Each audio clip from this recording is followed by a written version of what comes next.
Hi. Evening, everyone. Evening. Okay, please be seated. Welcome back to another Peaceful Solution Teachers Correspondence or certification course.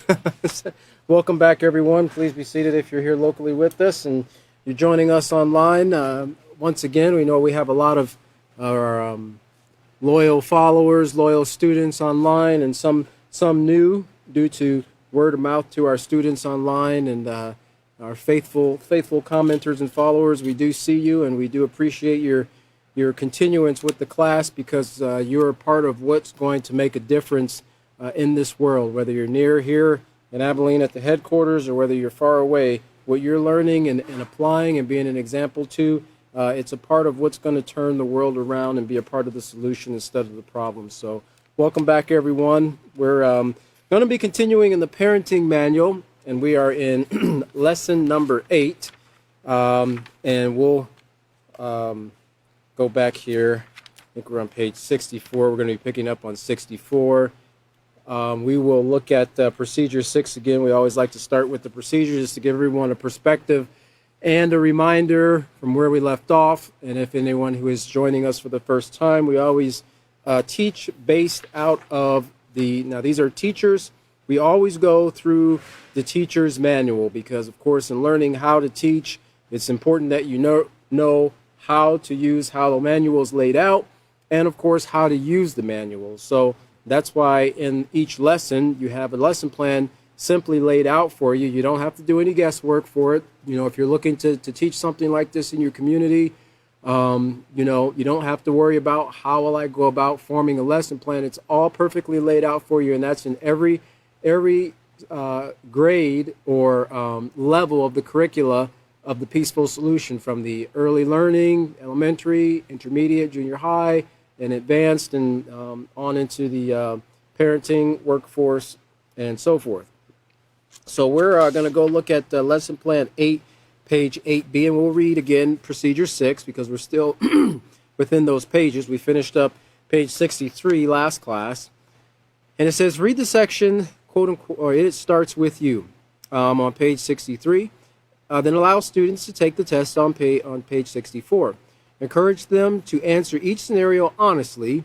This assignment is for each individual to evaluate themselves. It will not be shared with the class. Read the section Analyzing Your Respect IQ on page 65. Have students take note of their areas of concern, and then encourage them to continue to strive to obtain the very important character trait of respect for themselves and others.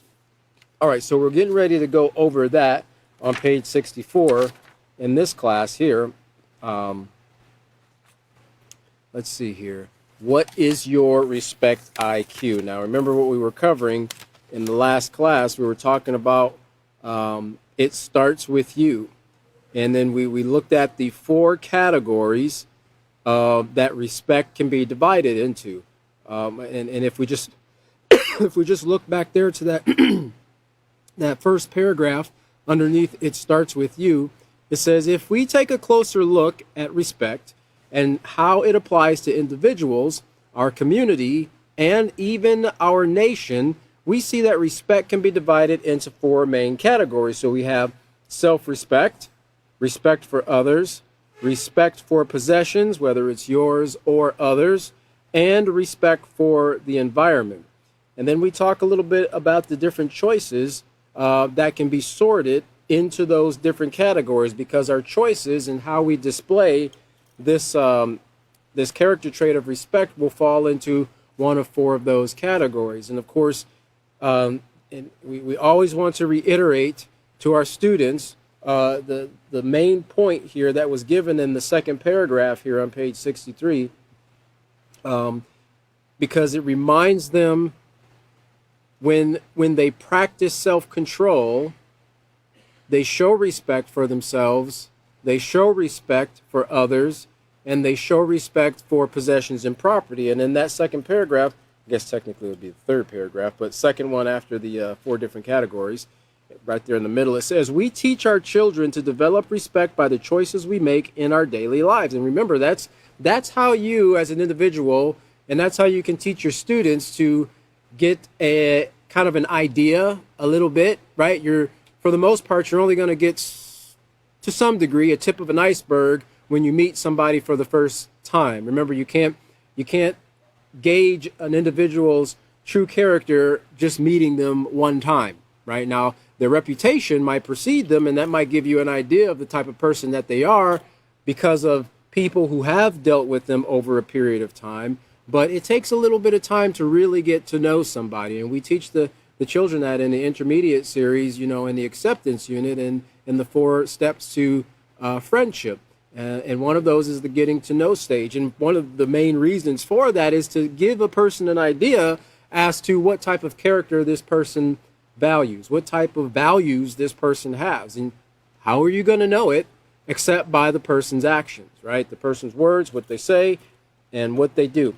So our choices show what is in our heart, what our character is made out of, because our character is going to dictate how we behave. That's one of the definitions of character that we learn early on, right? Now, this is why it's so important that we show respect for others and ourselves. And here's the key point here: regardless of the mood or situation we are in. And this ties right back in to the lesson on self-control, because remember, self-control is the foundation of all other positive character traits, including this one we're going over here, which is respect. And if a person doesn't have self-control, they also don't have respect for themselves. And by default, they don't have respect for others, possessions, theirs or others, and the environment. Now, we should never intentionally choose. Remember, it's a choice, because when we do things, now sometimes it might be unintentionally, but we're talking about the choices that people make, and from the perspective of a parent, because these are instructions that are being given to the parent here in how they teach their children. Remember what that first sentence said there. We can teach our children to develop respect. Notice it didn't say anything about the words that come out of our mouth. Now, those are important lessons as well, because, we communicate with our family, with our children, by the words we say, but we also communicate by our actions, by our conduct. And this is why it says we can teach by our choices. And the child will see the choices that you make, and it might be a one-time choice, or it might be a series of choices over and over and over again, and it establishes a pattern in their mind. Even though they might not understand it, when they get a little bit older, they'll see, oh, okay, yeah, Dad did this always this way, right? Because this showed discipline, or this showed respect, or this showed honesty or integrity and trustworthiness and so forth. It shows he could be responsible, and they'll learn these things as they get older, and their vocabulary expands, and their knowledge of different values and characteristics expands, and they can put 1 and 2 together and see why you did the things that you did as a parent. Or you might just teach them and tell them why you did, but they still might not grasp it until later on in life, right? Because perspectives change as experiences increase. You can teach a person a particular thing, and they might hear it, parents used to say, it goes in one ear and then out the other. It really doesn't go in one ear and out the other. It just doesn't get locked down, right? There's not that Velcro in the mind that sticks to the information that comes in, because that part of the brain hasn't been developed, because they, haven't had enough experience in certain things to develop a strong value for, the lessons that they're being taught. Now, I mentioned, experiences, they can kind of change a person's perspective. If a person, for instance, grew up with a silver spoon in their mouths, they always lived on a gated estate, they were served hand and foot, they are hand and mouth, maybe foot too, I don't know. Everything they could ever want was always given to them. They never had to worry. They never considered anything going on in the outside world. They never had to worry about anything. They might not they might not value something like security, right? Being safe, because there was always eyes out there watching out for them. But then when they get into an environment where, maybe they are out and they get robbed or held up or something like that. Now, that experience that they had will change their perspective on security or being safe. They're going to be a lot more aware of their surroundings when they're out by themselves or even with others. Why? Because now they've had an experience that kind of has opened their mind to the potential of danger in our environment. So they don't take their safety for granted anymore. Okay, and even now I know, we teach in the Peaceful Solution, experience is not the best teacher. But that's in part you going out and doing it yourself. We get experiences every single day of the week. And it's not us voluntarily going out and soliciting these experiences, but we do experience different things. You get different work experience, you get experience out on the road when you're, in certain traffic or, certain cities. If you've never been into a city where you've, or a country where they're right-handed driving on the left side of the road, that's a whole nother experience, right? You value coming back to the United States and driving on the right side of the road. It's very strange driving. Now, I have never driven, but I've been in the vehicle with somebody who did do that for the very first time now, and it wasn't them driving on the right side of the vehicle on the left side of the road, but they also were driving a manual transmission with the left hand that still was shifting the same way as it would be if it was on the right side. So, there's other different experiences, and you gain a different perspective for different cultures even when you have those different things that you go through. But this is important, in teaching our children. We want to make sure that our choices are choices that teach them this lesson of respect or any positive characteristic. We should never intentionally choose to disrespect others' property, the environment, or ourselves. And then another great point here, there is never, and I circled that word never, a legitimate, remember we talked about what that word legitimate means. It's conforming to the law or rules, justify or make lawful. So there is never a lawful time, or there is never a time according to the moral principles that are being taught in the Peaceful Solution when it is acceptable to be disrespectful. So, I was angry. Well, that's covered here in the mood, right? Regardless of the mood, or I was being rushed. I was trying to hurry up and get out of work. It's 5 o'clock. Don't ask me no more questions, or situation. So it covers moods, how you feel, or the situation that you might be in to be disrespectful to others. Even anger does not give us the right to disrespect others, okay? So that's an important part to remember there, and that's what we're looking at here on page 64 when we look at and take into consideration what our respect IQ is.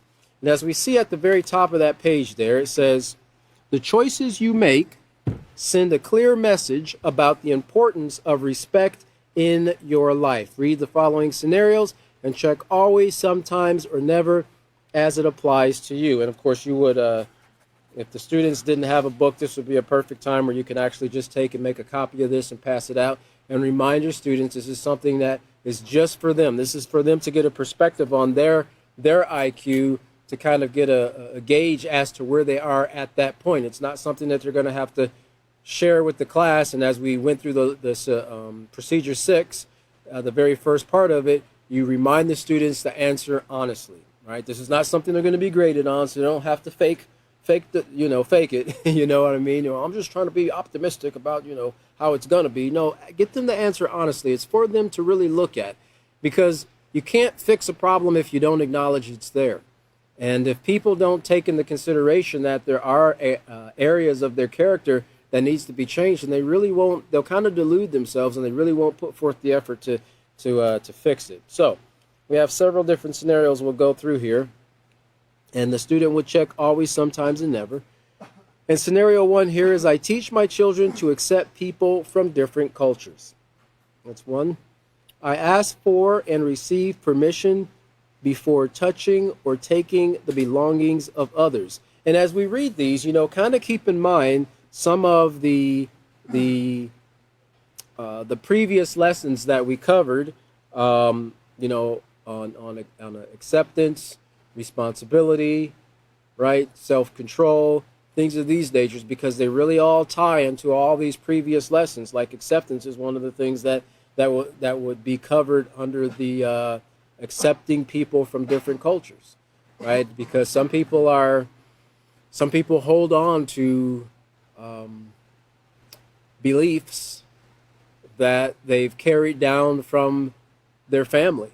They don't know why, but they hold on to certain beliefs. I told you about the little girl. This was when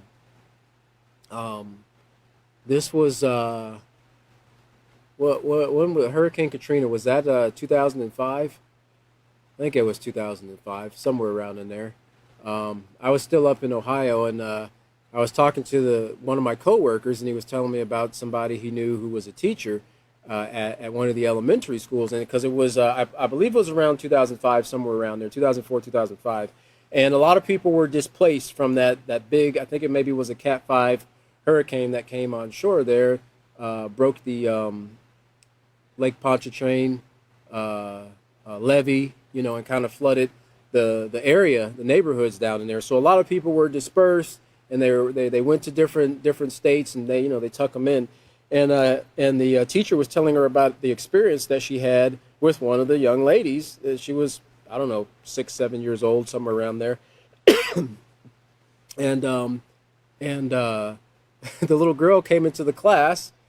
Now this is up in Ohio. The little girl came into the class, and she was just looking around, and she was like, "Wow, I can't believe how many," and she used the N word there are in this class.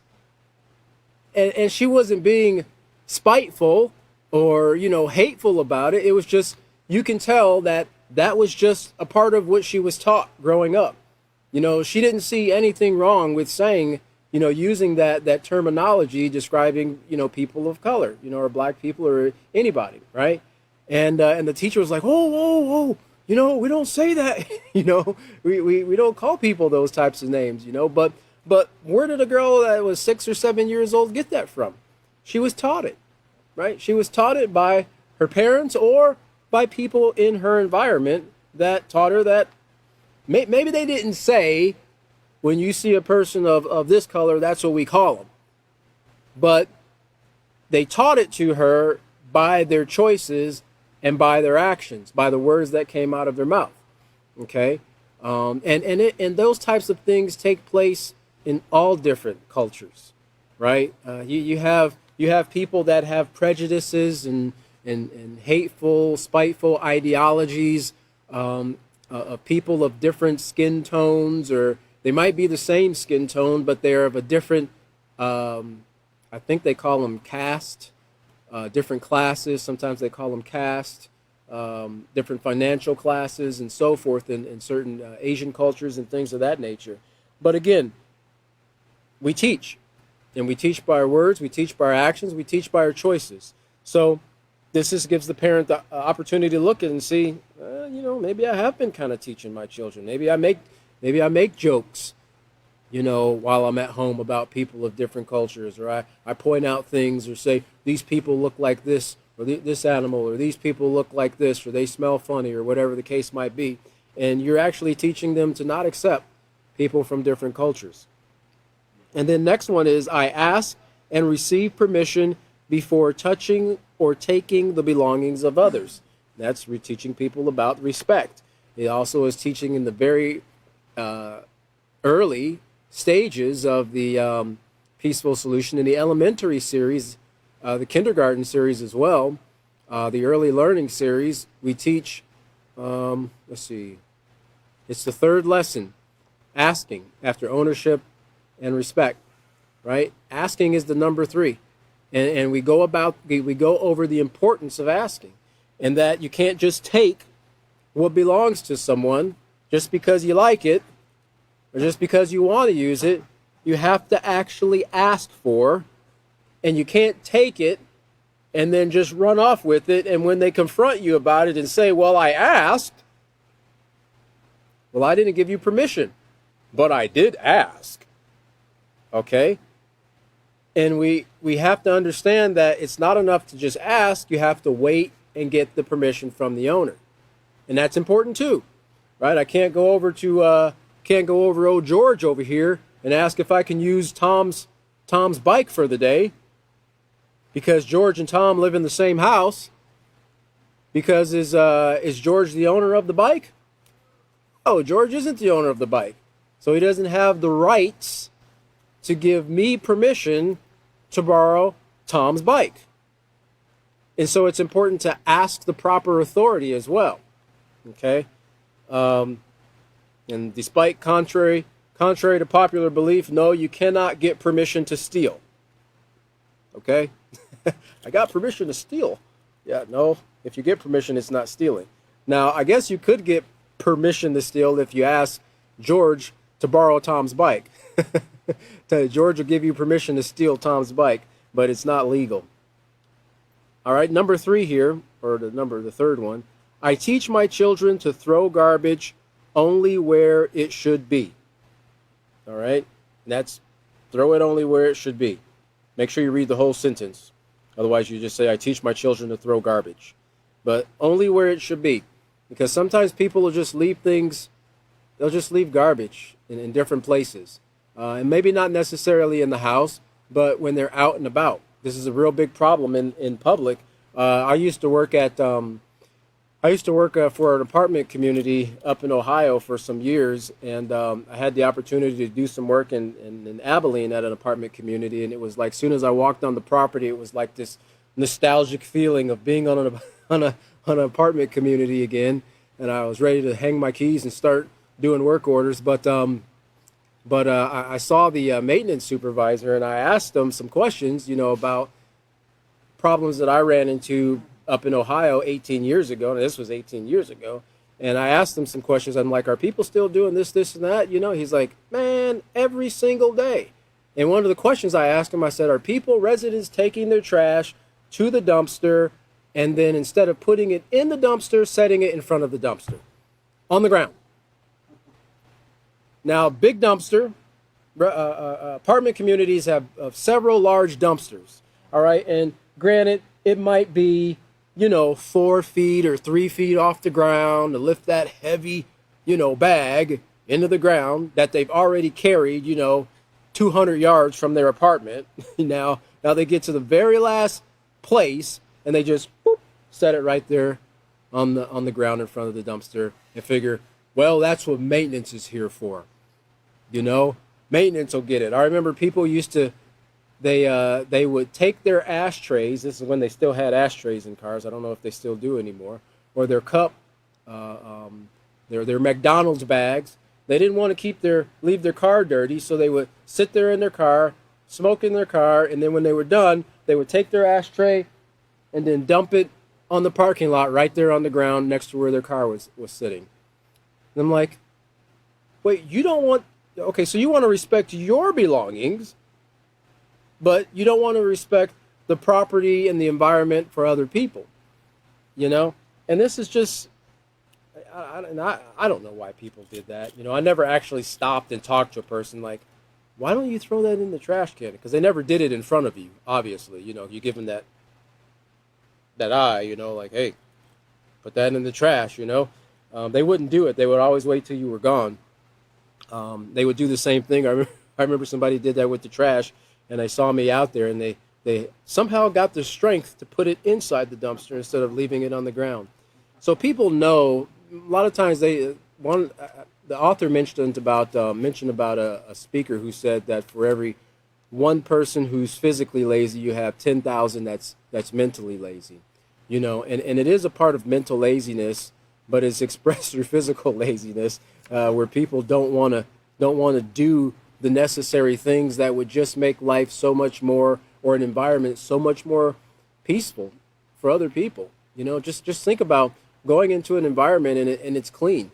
You know, you don't go outside and think about the fresh air and then a Walmart bag gets stuck to your face because somebody didn't put it in the trash can where it belongs, you know, or somebody, leaves their doggy do bag, you know, sitting outside somewhere instead of putting in the trash, the proper receptacle. You know, you want to think, you know, you almost lose hope for humanity. You see some of these basic things that we should be doing, and then you wonder, how can we actually bring peace if we can't put trash where it belongs? Well, it starts one person at a time. All right, then the next point here is, I believe that life is worthwhile. And that's very important because, when people give up on themselves, they start to have this mindset that, well, you know, what's it for? You know, and they don't realize that they negatively impact other people when they stop caring. First off, stop caring about themselves.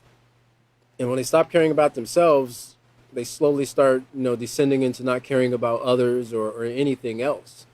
And you know, if people see it, they'll try to help them.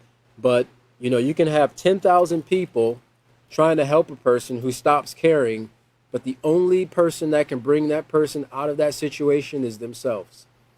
You know, and I can only speak from experience. I've never experienced like great depression. I think everybody's experienced a little bit of depression in some ways at some point in their life, or sadness, or being down, or whatever you want to call it.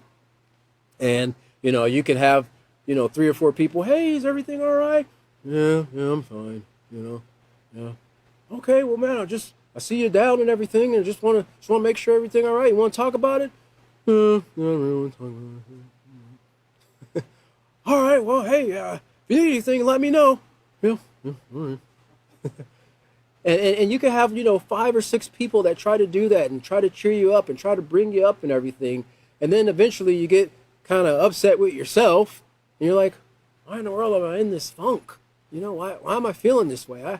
I'm not benefiting anybody. I'm not benefiting myself, right? I'm bringing everybody else, people I care about down with me and everything. You know, I'm just, and eventually you kind of, you know, it might be a little bit different for different people, but you bring yourself out of it.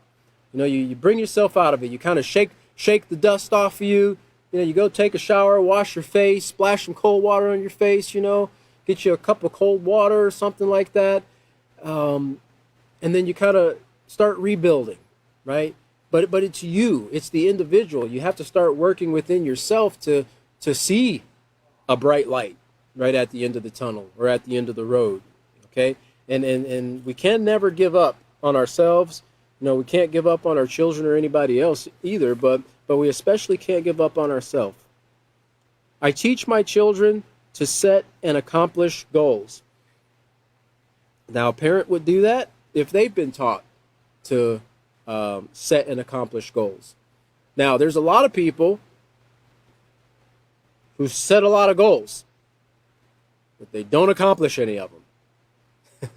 Right? So they got half of it down. Now they just got to work on the back half. And they're not failures because they don't accomplish their goals.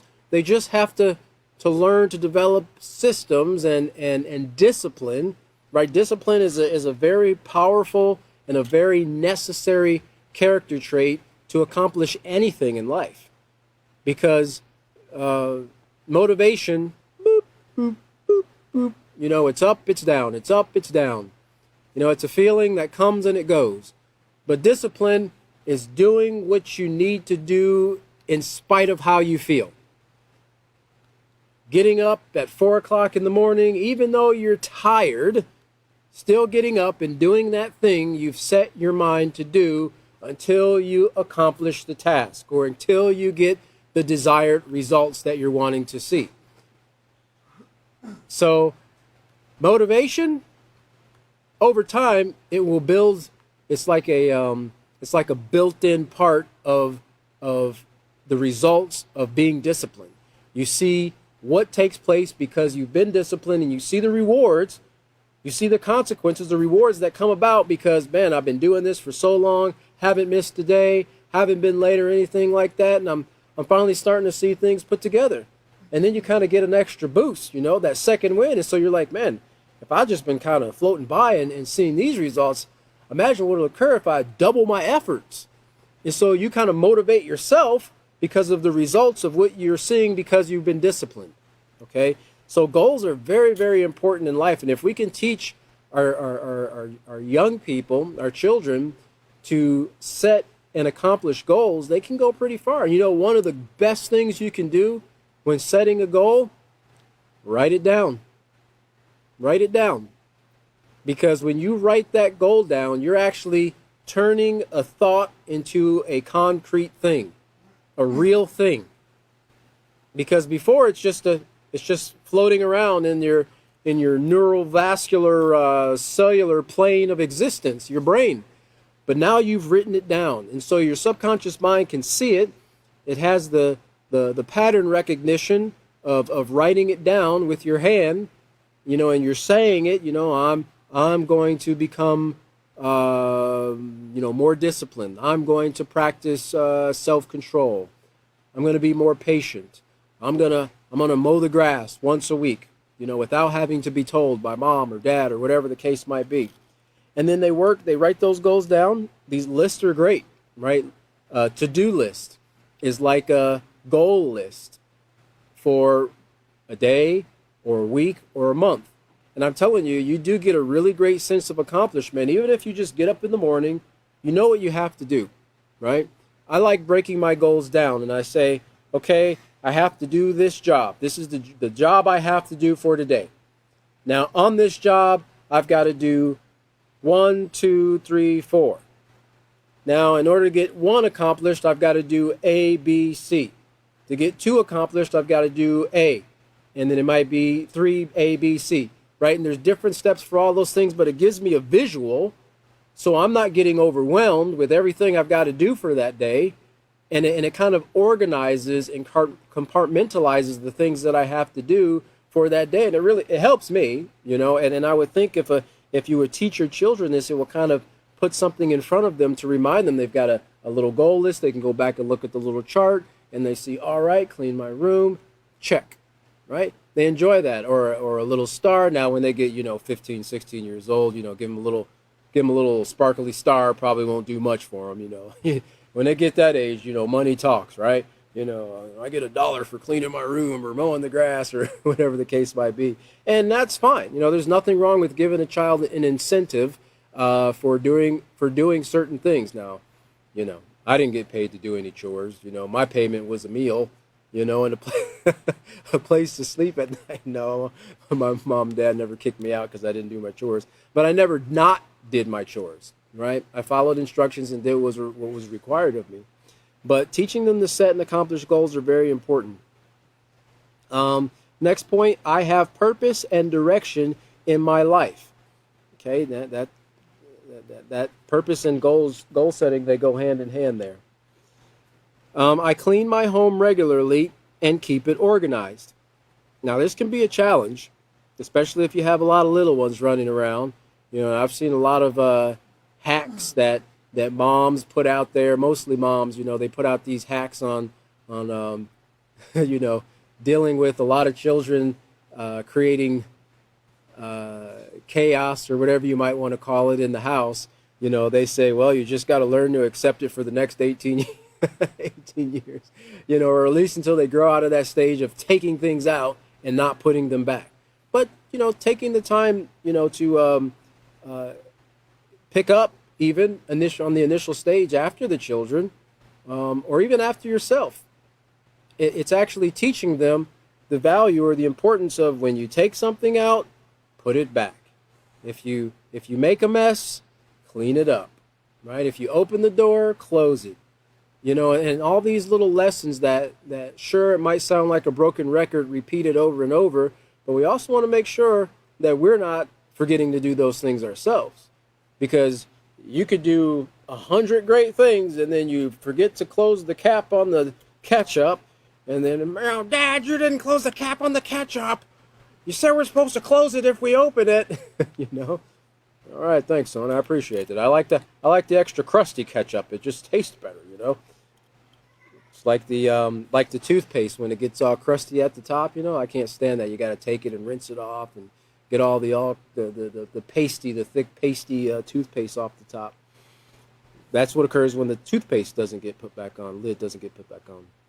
All right, next one is I keep the outside of my home neat and free from clutter and garbage.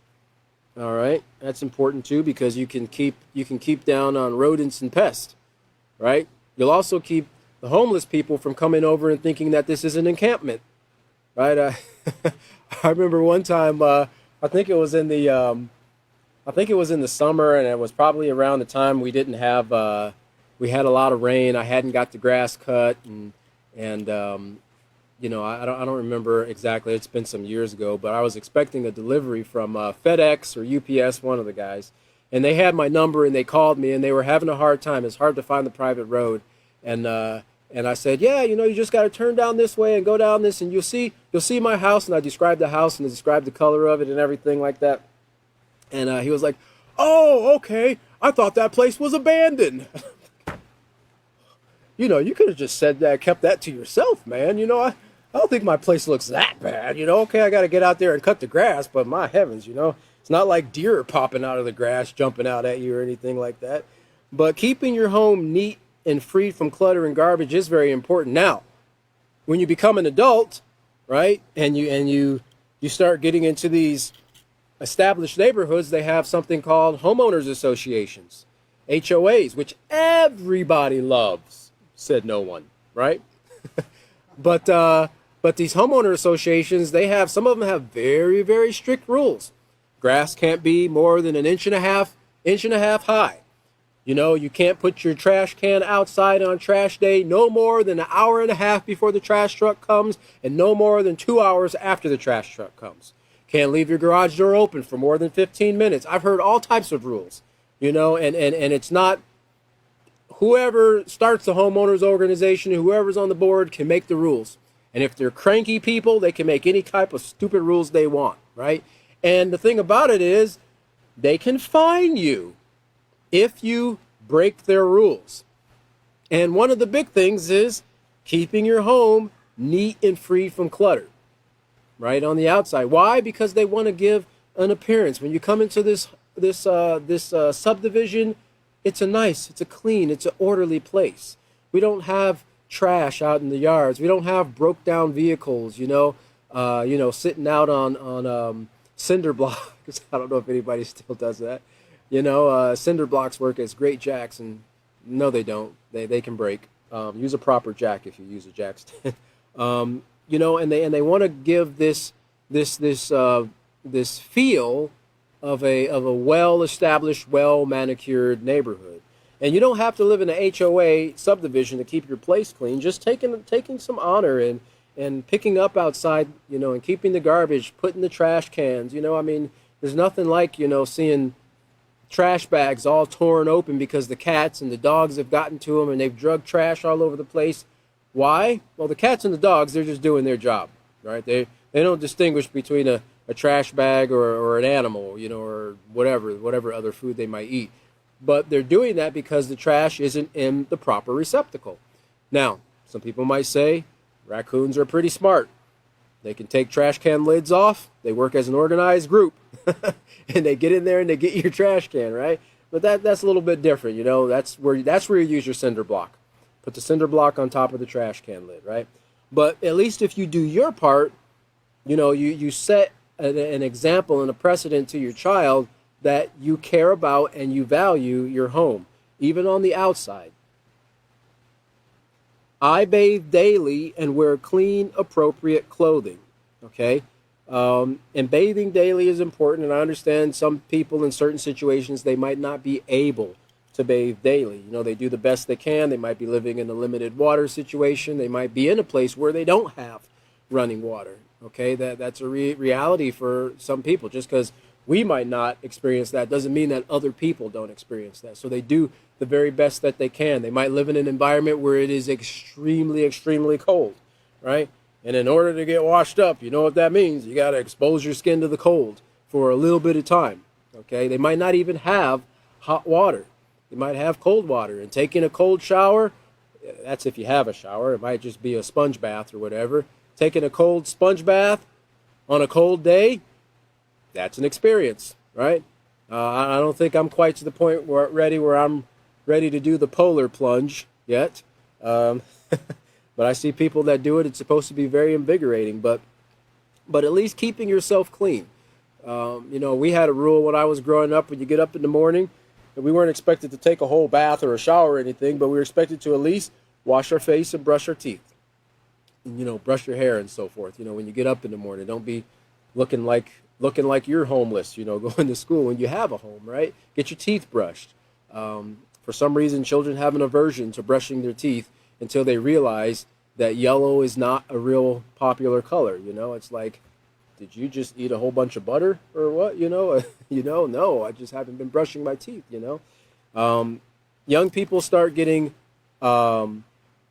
concerned about their appearance when their hormones start changing. And you start watching them going from matty hair to smooth, slick. Right? Ting! The little white sparkly that comes off the tooth, right? When they start trying to impress others, they start thinking about that a little bit more.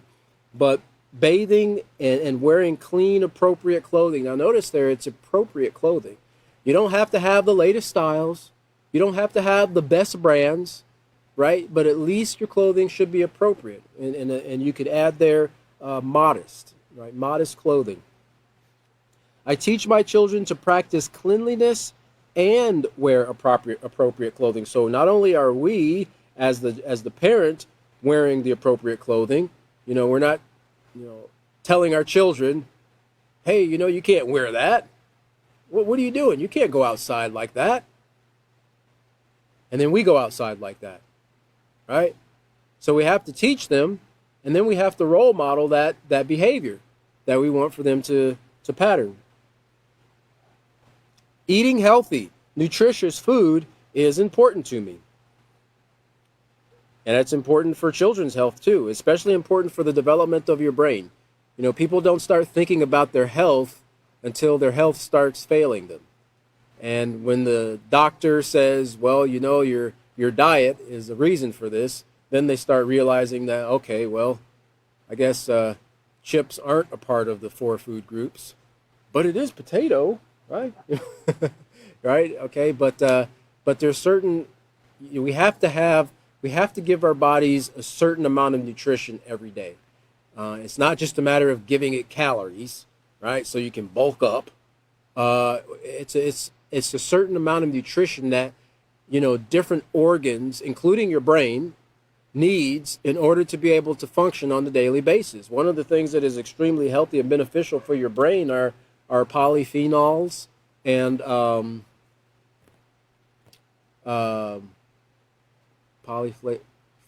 I don't remember the other one. Polyphenols is one of them. You find those in fats and oils, healthy oils, like olive oils and avocado oil and things of that nature. But your brain loves healthy fats, the omega-3s that you find in the fish oils and things of that nature.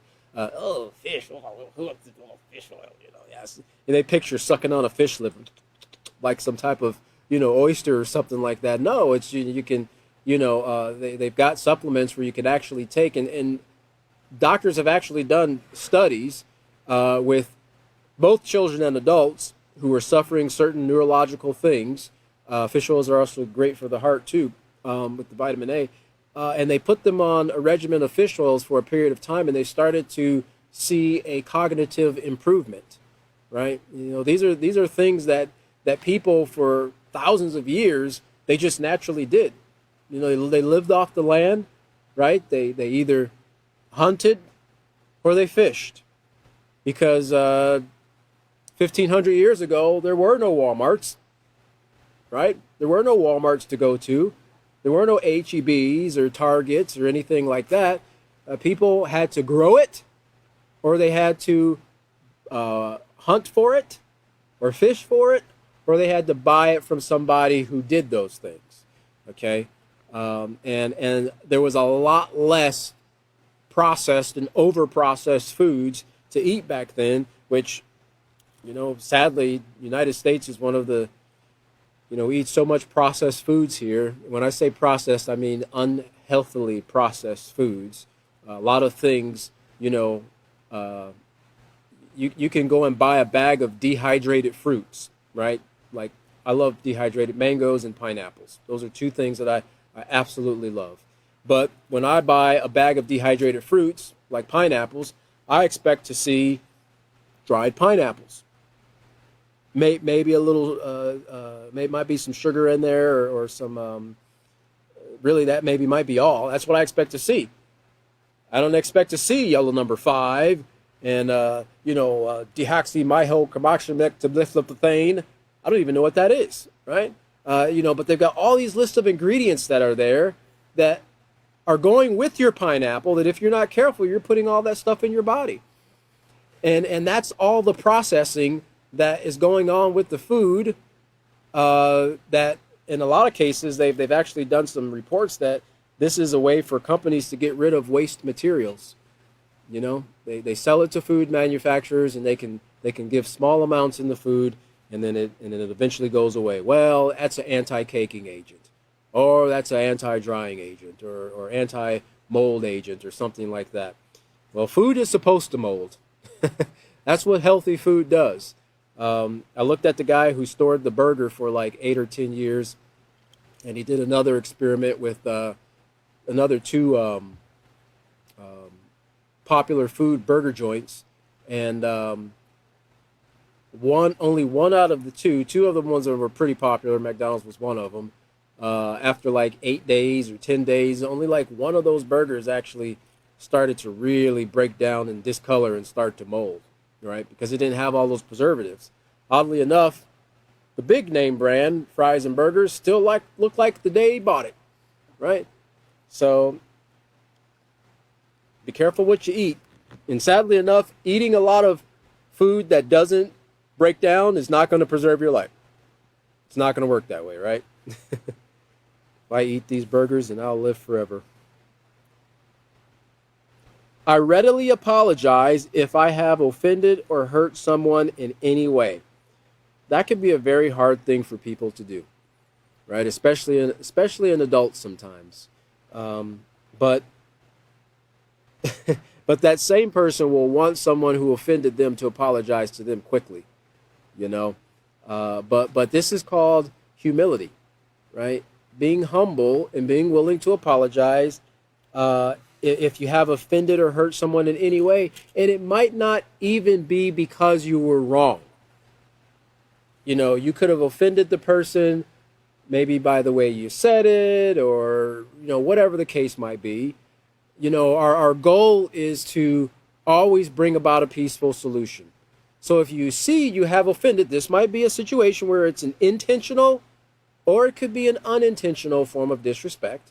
But if you see or recognize or know about, I told you about the situation where, I at the same apartment I was working at, the gentleman, I made a comment about a light that was outside on the front of the building. He was complaining about it being off, and I kind of made a smart comment, and it was like over a year and a half. This guy like held a grudge against me.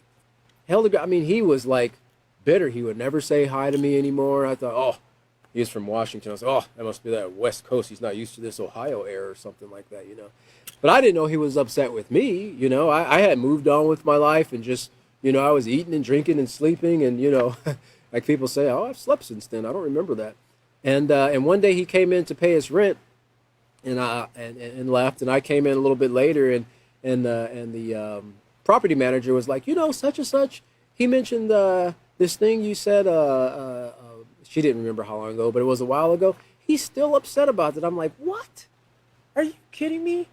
This is a grown man. No, I did think that this is a grown man, but he was offended.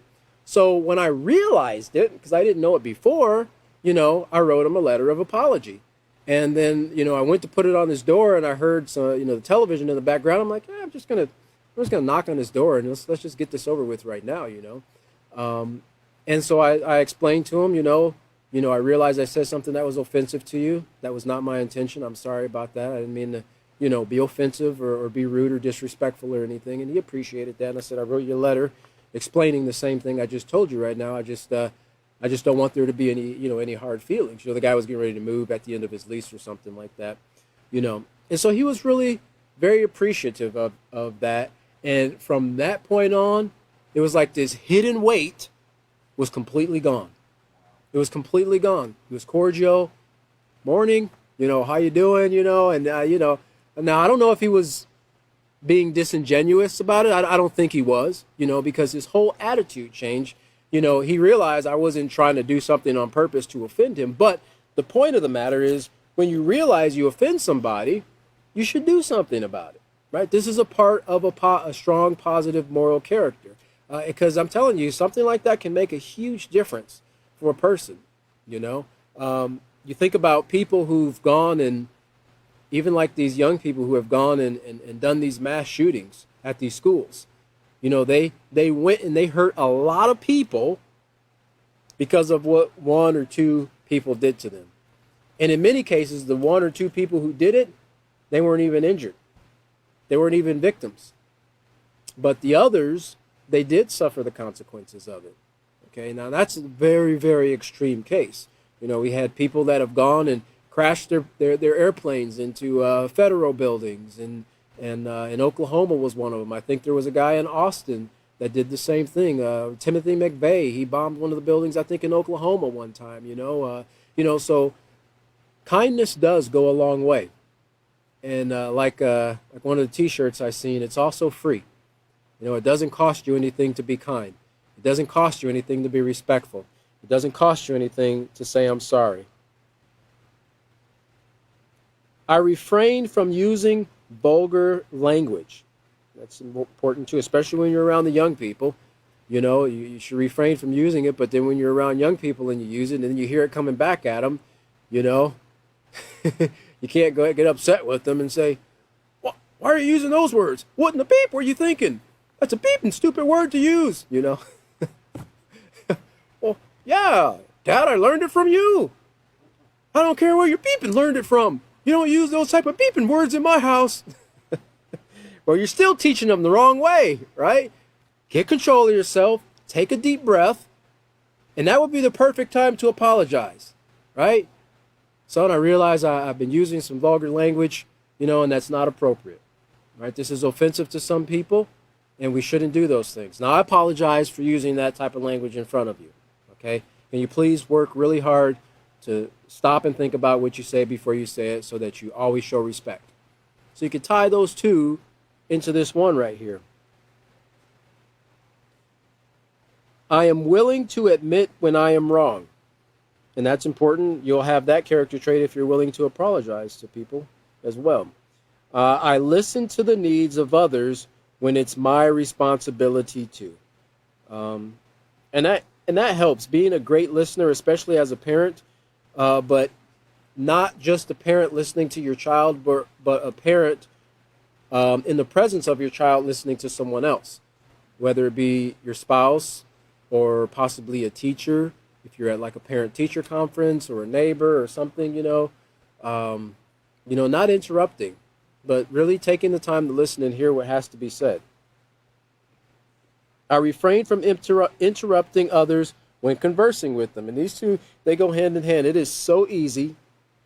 And I sometimes find myself doing it, and I have to stop and apologize, and catch myself because I don't mean to do it. But when you interrupt someone when they're speaking, in a lot of cases, you're thinking about what you want to say. You're thinking about what to say next, or they make a point that really resonates with you, and you can't wait to get it out, right? But some people, they don't think much of it, but other people think, okay, well, I guess what I have to say is not important, let's go ahead, right? And I sometimes will do that. If somebody interrupts me while I'm talking, I just stop and say, yeah, go ahead. Because just getting a little bit loud, hey, I'm talking here. Show some respect. Then next thing you know, you got a conflict, Well, I was getting ready to say something. What I got to say is just as important as what you got to say. Well, what I got to say is important too. I'm talking first. You need to stop and listen to me. No, you need to stop and listen to me. I'm 2 years older than you. I don't care how old you are. And now, mom, and you're like 34 years old, right? You need to move out of your mom and dad's house, right? Still arguing with your siblings at 34 years old. Shame on you. I instruct my children to never tease or call their peers names. And name calling is a real big thing. Growing up, it is still today, except more, you see it more digitally than anything with like cyberbullying. But, this shows disrespect for others. And I don't know, friends, they jest and they do these things to one another. But, we taught in the respect unit that that just because you tease somebody and they might be laughing, it doesn't mean that they agree with it, right? Some people will laugh when they're embarrassed about something just to kind of displace the embarrassment. Some people will laugh when they're angry, and those are the people that are really scary, right? Because they don't want to show the other side, but they actually are offended, and they might not know how to express it, but they don't like being teased, right? They don't like being bullied. They don't like being name called. They don't like being jeered and gestured and poked fun at and things of that nature. Nobody likes those things. People like to generally be accepted. Even the people who say, I don't care if people accept me, they do want to be accepted, right? Because if they really didn't care, then they would just go off and be by themselves and they wouldn't tell anybody that they cared about being accepted. But, we're a social species of people, and that community is very important. And nobody wants to feel rejected in the community that they want to belong to or want to be a part of. And then here we have the next one is, I am courteous to others even when I am angry, which again requires a lot of self-control. And as we covered in this on page 63, right, regardless of the mood or situation, it's important that we show respect. Even anger does not give us the right to disrespect others. So being courteous doesn't mean you gotta, oh, hey, how you doing there, buddy? All right, you have a super day. As you're boiling on the inside. You don't have to be all fake about it, but you could at least be respectful, right? Thank you very much. Have a great day. I appreciate it. You don't have to bring the whole world down with you just because you're angry about something. Because you know what? Another day is going to come, and another day is going to go. Are you still going to be holding on to that anger? Because you're only hurting yourself as a result of it. Holding on to anger, holding on to a grudge, you're the biggest victim of that type of thing. Find a solution. Ask yourself, well, why in the world am I angry anyway? What am I so frustrated about right now? I sometimes deal with that during the day, if things are kind of not going my way, and I'm working, and a cord gets tangled, or a hose or something, or I trip over something, I'm getting upset, and I'm like, come on already, and I have to stop. Well, wait a minute, I'm here by myself. There's nobody else here.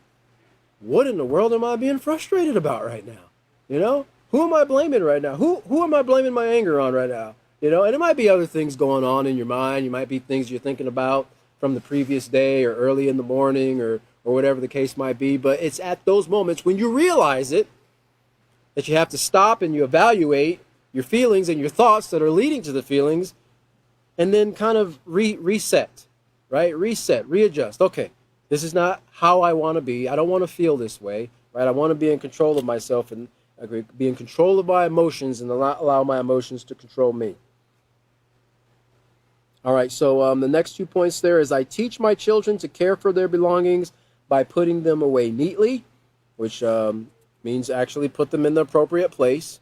They have dressers or totes or shelves to put them away. One of the biggest things we have in our house is, hey, put the shoes on the shoe shelf. There'll be shoes spread all the way across the house, and it's like, what? Guys, put your shoes on the shelf, right? There's a shelf literally right there by the door. Put your shoes on the shelf, okay? Just take the time and put the shoes on there. I said, guess I'm going to have to start throwing shoes away. You just don't want the shoes anymore. You know what I mean? But teaching them to put them away neatly is very important. That shows them care for their belongings. And that doesn't mean stuffing them under the bed or putting them under the rug. And then lastly here, I politely listen to others as they speak. And that's...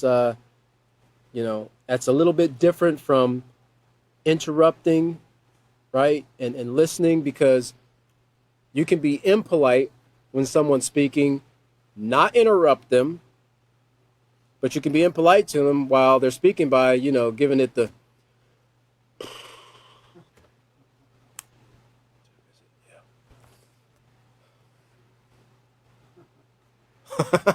you know, and it makes them think, geez, oh, okay, well, I guess what I have to say is not important, So we want to be polite, and we show that politeness not only through our words, but also through our actions. Now, remember, this is for the student to evaluate and analyze themselves, and they're supposed to check always, some way, sometimes, or never. Now, when we have our next class, David, I believe, is going to be our next teacher. He's going to start us off in analyzing your respect IQ and go over what those answers mean on page 65.